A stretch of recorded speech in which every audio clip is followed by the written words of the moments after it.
Teoría del funcionalismo educativo. Es una corriente teórica surgida en Inglaterra en el año de 1930 en las ciencias sociales.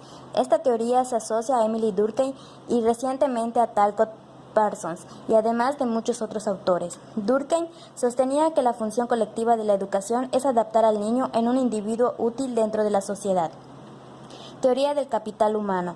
Esta reconoce que para la explicación de ciertos fenómenos macroeconómicos, como por ejemplo el crecimiento del ingreso nacional, se debe incluir los factores capital y trabajo. Un tercer factor de conjunto de habilidades y capacidades de los trabajadores, que para Schulz, en el ámbito educativo, se ve reflejado en los conocimientos y destrezas que evolucionan con los progresos tecnológicos.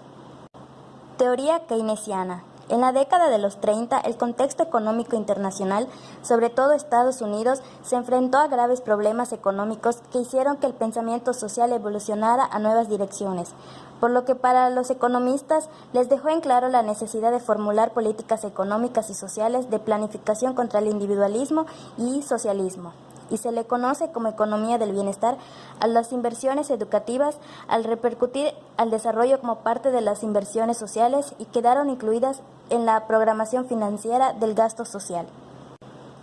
Teoría del desarrollo. Esta concebía el desarrollo como la adopción de normas de comportamiento, actitudes identificadas como la racionalidad económica moderna, caracterizada por la búsqueda de la productividad, generación de ahorro y creación de inversiones de cada sociedad nacional. Teoría de la dependencia. Esta intenta explicar las nuevas características del desarrollo, donde Dos Santos decía que la nueva realidad ponía en juicio la noción de que el subdesarrollo significaba falta de desarrollo, comprendiéndolo como el desarrollo del capitalismo como un sistema mundial que producía ambos al mismo tiempo. Teoría del sistema mundo. En los años 50, Raúl Prebisch hablaba de un centro y periferia mundial, y en debate de la teoría de la dependencia nace y se forja esta idea. Este enfoque destaca la existencia de un centro, una periferia y una semiperiferia, además de distinguir entre las economías centrales y una hegemónica.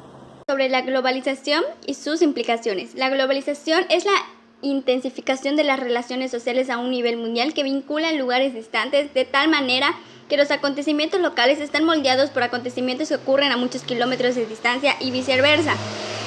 Igual adoptan distintas formas y opera sobre y a través de distintas esferas de la vida social a nivel político, económico, cultural y tecnológico. Algunas de las características de la globalización son que tiene avances tecnológicos y científicos en informática y telecomunicaciones. La segunda es que el desarrollo de las comunicaciones y la informática. La otra es el impulso de la participación del capital privado. La otra es la desigualación de los mercados financieros y por último las funciones de los grandes capitales. En los problemas de la globalización se dividen en tres: en lo económico, social y medioambiental. En lo económico se basa en la pobreza que provoca la exclusión social y la fractura social.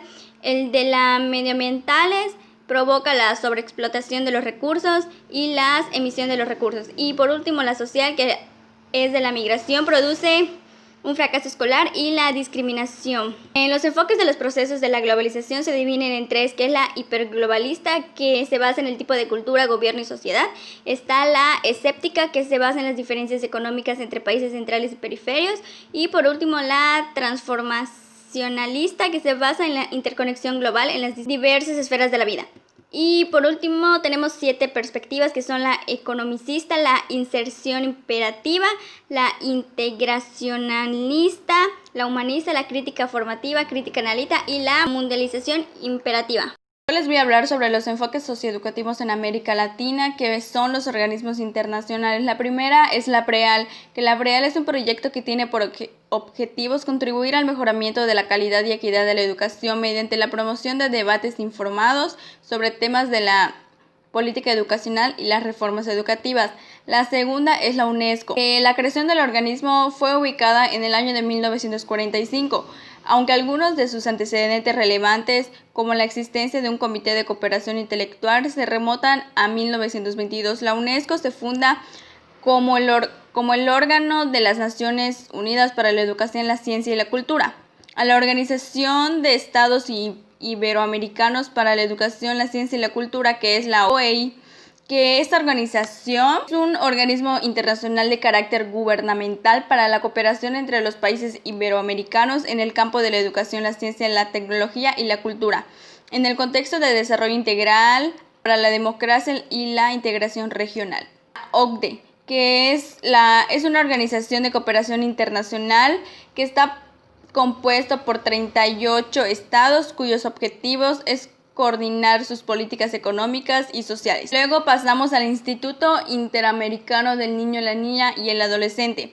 Esto es un organismo especializado en materia de niñez y adolescencia, y esto asiste a los estados en el desarrollo de políticas públicas, contribuyendo a su diseño e implementación de la perspectiva de la promoción, protección y respeto a los derechos de niños, niñas y adolescentes. La ILCE es un organismo internacional con autonomía de gestión, con una personalidad jurídica y un patrimonio propio.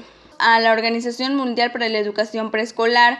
Esta no es una educación gubernamental y sin fines de lucro. Es la más antigua y la más grande y está comprometida con los derechos humanos. El Banco Mundial es una organización internacional que surgió a partir de 1944 y esto se hizo para atender las necesidades financieras de la reconstrucción de los países asolados por la Segunda Guerra Mundial. La CEPAL, que es la Comisión Económica para América Latina y el Caribe. Es una de las 5 comisiones regionales de las Naciones Unidas y su sede está en Santiago de Chile. Este se fundó para contribuir al desarrollo económico de América Latina y coordinar las acciones encaminadas a su promoción y reforzar las relaciones económicas entre los países en sí. El Banco Interamericano de Desarrollo es la principal fuente de financiación multilateral para proyectos de desarrollo en América Latina y el Caribe. Su objetivo es reducir la pobreza, luchar contra las desigualdades sociales y promover el desarrollo económico sostenible en la región. La educación en América Latina. La educación en el continente ha operado avances, ha evolucionado y ha sido campo de logros y grandezas, pero aún no ha sido posible despojarse de miserias y limitaciones que la pobreza y la desigualdad como pesados fardos imponen a millones de seres humanos en esta parte del mundo. Las reformas educativas no han inspirado transformaciones satisfactorias. El conservadurismo o tradicionalismo pedagógico, por una parte, y por la otra el eclecticismo, que ha animado a más de un proyecto transformador, son factores que asocian a los contenidos de los cursos, los aprendizajes logrados y las habilidades de los alumnos para aprender por sí a lo largo de su vida. La transformación lograda, su calidad, su sucesión aún no resulta suficiente. Cuantificar el esfuerzo de la educación impone considerar las múltiples dimensiones en que el gasto en educación se manifiesta. Una primera aproximación está dada por el gasto de la educación como porcentaje del PIB. Esto sugiere el interés estratégico que otorgan los gobiernos a la inversión educativa. Es importante tener en cuenta que el gasto público en educación no considera las instituciones educativas privadas, que potencialmente pueden ser de gran importancia en algunos países. De hecho, agregar al gasto privado es una modificación con efectos no neutros a la descripción del esfuerzo de educación que se realiza en América Latina. Educación en México. La educación básica cuenta con 90.446 primarias públicas, con 13.304.734 alumnos. La Secretaría de Educación Pública es la institución que administra los niveles educativos del país, los cuales son preescolar, primaria, secundaria, bachillerato, licenciatura, maestría y doctorado, y otras modalidades de educación superior, donde el artículo 3 de la Constitución Política de los Estados Unidos Mexicanos establece que la educación debe ser obligatoria, universal, inclusiva, pública, gratuita y laica. Pero de acuerdo a la OCDE, los resultados de la prueba PISA 2015, los resultados del país mostraron que el rendimiento de los alumnos mexicanos está por debajo del promedio de los países de la OCDE. Por lo que es necesario invertir más en la educación en México para un bienestar social, y económico.